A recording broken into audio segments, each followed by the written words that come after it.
It's the Memphis Sports Network, WMC Memphis, WMFS HD2 Bartlett Memphis, WMFS FM and HD1 Bartlett, WMFS Memphis, ESPN 790 AM and 92.9 FM ESPN. The views and opinions of the hosts or guests of the following program do not necessarily reflect those of the management or staff of Intercom Memphis.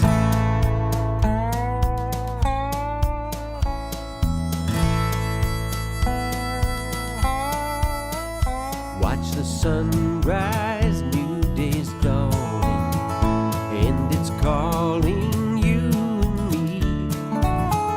Where the mighty Mississippi flows by Memphis, Tennessee. We've got woodlands, fields, and water. Hey, there is no better way. You can find out all about it on Outdoors with Larry Ray. Make some time, take the family, ask a friend, but don't delay. Listen up and learn about it on Outdoors with Larry Ray. Listen up and learn about it on Outdoors with Larry Ray. Good Saturday morning and welcome to another edition of the award-winning Outdoors with Larry Ray on ESPN 790 AM. Brought to you proudly by Tennessee Wildlife Resource Agency, Barton Power Sports, Sportsman's Warehouse, and Best Care Home Services. Now, here's your host, Larry Ray. Good Saturday morning. Welcome to Outdoors with Larry Ray on ESPN 790, talking outdoors for the next 90 minutes. And, Greg Ratliff has so many outfits that he just interchangeable here. I don't know what that is. It's a pretty ferocious looking. What is that? That is a predator? Well, I'll be. All right, our predators. Yeah, if you haven't noticed, the Predators have become a big news here in Memphis. They have. It's been interesting to watch. Yeah, and you're kind of stunned on that voice. It doesn't sound like the radio voice of Frank Barton. He's busily pushing through the Mid-South Hunting and Fishing magazine to make sure his ads are in there and everything. Frank Barton, good morning. Good morning, Larry. Good morning, everybody. And everybody is out there, all five of y'all. Thank y'all for listening to us this morning. I hope it's more than five. There is more than five because I've got five relatives listening. And Bill Cooksey's voice was in there, and Bill is normally in here last week, but he got called out of town on his regular job. Yep. Yeah, that he works for Vanishing Paradise. Correct. And we're going to talk a little bit with Bill here on this opening segment about what's going on with that. But, of course, everybody is anxiously waiting what's going on Mount Moriah from Frank Barton. Is he, Nobody more anxious than me. So here we are. It's May the 20th, and Frank's new store, he's in West Memphis, he's in Jonesboro, he's in Forest City, and he's trying to get that Polaris dealership going up on Mount Moriah Road in ATV land over there. Okay, you want to hear the real word? I want to hear the real word. Well, what do you expect? Listen to that. Oh, boy. Oh, boy. There we go. Greg has found the sound of Frank. If anybody has an in with the Tennessee Motor Vehicle Commission, please call me. You can reach him at Barton Power Sports or Kubota or whatever it is over there. Not that hard to find. No, he's not that hard to find. I thought I had everything in that they needed, and all the paperwork was I's dotted, T's crossed, things notarized. And I think when it was all said and done, I had notarized my signature on 10 different pieces of paper. And I got a call last week from the lady at the Motor Vehicle Commission and said, Mr. Barton, so we're going to send you a list of some things that you're deficient on. That always gets your attention. That's what the teacher used to send me.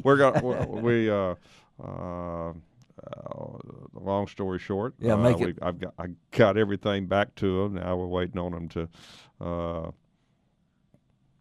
do what they need to do now, but little things that they needed, like pictures of my bathrooms. Oh, that's really good. Yeah, cameras in the bathroom. Wow. Pictures of my bathrooms. So what it looks like if it meets all standards. And a letter from the city of Memphis on the zoning, which I had, but they didn't like how it was written, and so I had to get it rewritten. And unfortunately, the only person in the city of Memphis that can send that letter out was out of town during that period of time. So that took an extra week. So we're working on it. So, folks, the address on that new store is 5715 Mount Moriah. We are.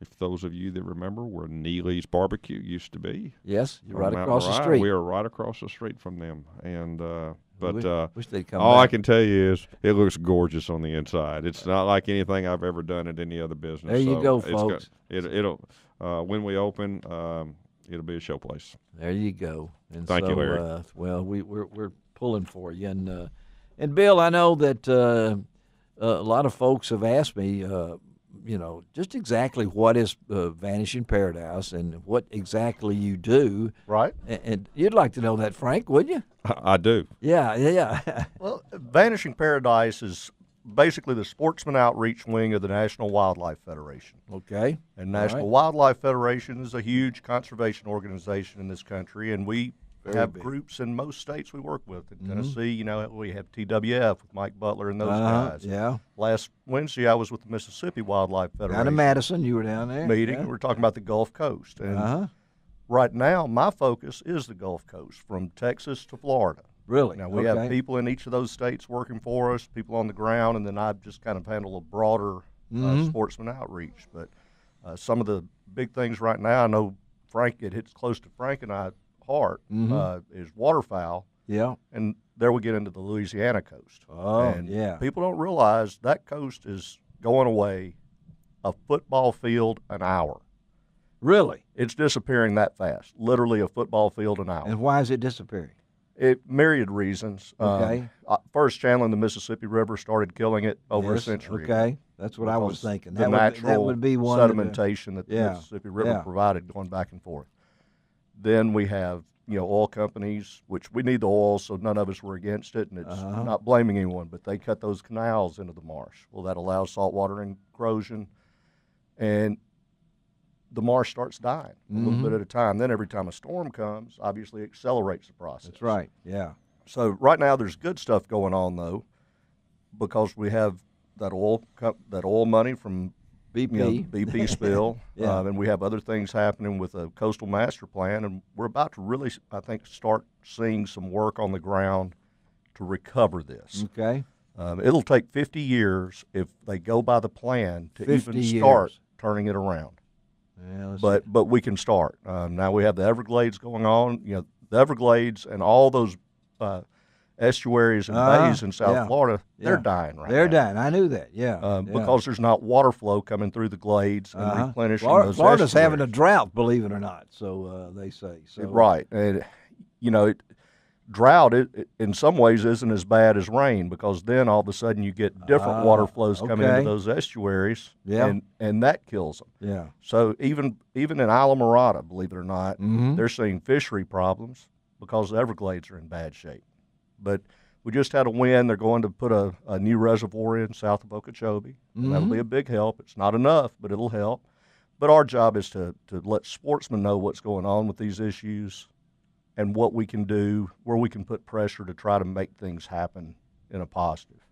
And you're in the positive business. Absolutely. To get the word out, I know when you were at Madison last week, you were telling them, I guess it's just kind of like conversation type stuff. Right. That was more of a strategy thing, talking about the Mississippi coast and what we can do to bring more awareness to their issues, because they have several.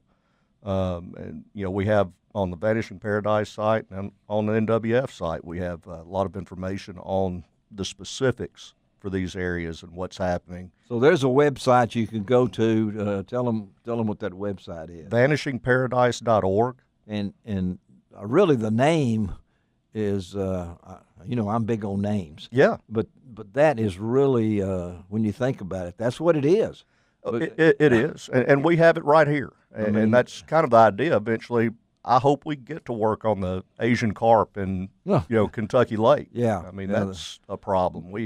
Our river bottoms in Arkansas and West Tennessee. A lot of work could be done there. Yeah, and I'm wondering. I had a chance to go to Mother's Day to see my 92-year-old aunt and everything, and I've never seen so much water on the White, and those all those rivers that was flowing into the White through the Black River and the other ones up there, even the Langill, all those, and all these the water that flows down. Water is the important part in this equation because water brings habitat. Water also brings more birds, I think. I mean, if it's not too much water, Right. So it's kind of a win-win. The oxbows get water, get filled up, and then they go back to what they were. So Well, this is all, when we see these monster floods, a lot of it is just like the problem in the Louisiana Delta. yeah, It's our own doing. It's- When we went in and channelized these rivers and all, it was a great idea in You said a theory. bad word on the Outdoors with Larry Ray. What's that? Channelizing. Well, that's what we're talking about. that's what we're talking about. And that's Yeah. what we have to You do know, in boats used to Louisiana. go We up- have to break that levee and get diversions going out. We want to keep the Mississippi open. We Yeah. need it for barge traffic and infrastructure. But we can create these diversions, spill that sediment out into marshes in places, and start recovering. Well, the riverboats came up the Hatchie back in the old Right. days. That's hard to believe. But Our work up here, they're paying for it down there, but we're also paying for it. Water got off so much faster historically. It Yeah. flooded a little easier, yeah. but then it got off faster, and we had beautiful bottomlands, that sort of thing, and now it's a pittance compared to what we used to have. Well, and I know Bill spends a lot of time on the phone, the computer. He's gone back and forth. We're glad that he is based right now in Me too. Bartlett, Me too. so he can do his job and he can be part of our team again. He's going back in the diner, for you folks that know what that is, on Outdoors with Larry Ray, lroutdoors.com. Go up there and click on the team and click on the diner. And Bill has been missing since we replaced him temporarily, but he's coming back. We have found a spot for you in the diner. Good deal. Yeah. Back on the team. You'll be surprised where you are. I mean, Frank's always eating right there. Looks like he's just the only one having a good time. He got his meal early. But 2 minutes here, Frank. What else is going on over your way? Well, the Forest City store, the building there is complete. Passed so all if, inspections? So if you haven't, Is the bathroom okay? All right. Okay. Okay. A really, really nice addition that we put on out there to that structure there in Forest City, and it's my son recalls it. It says it's the nicest building in St. Francis County, and I said, well, I don't know about that, but it does look attractive. Yeah, because it is going north toward Wynn, right? Towards Wynn on Highway 1. Yeah, On just Highway get 1. You get off if you go off the interstate, it's about 2 blocks on the right, and I meant to do that when I went to Arkansas the other day, but I forgot. That's okay. But there's no sign up there that says Barton Power Sports on the interstate. Not yet. We talked about some billboards out there, but we haven't. Oh well, you put billboards everywhere. I know. So we like billboards. yeah, But, yeah. So But 'cause that's the going on, existing and my good crew in Jonesboro, Arkansas, Yeah.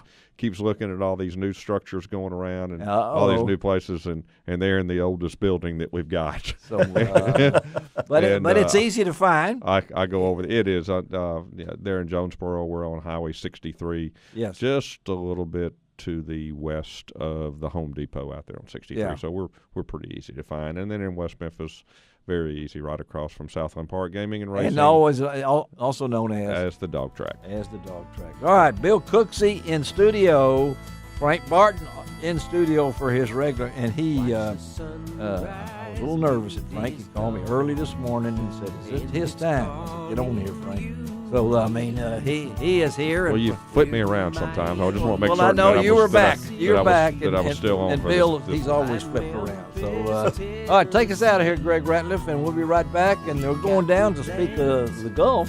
We're going down to find out about some snapper season in the Gulf of Mexico on Outdoors with Larry Ray on the ESPN 790. You can find out all about it on Outdoors with Larry.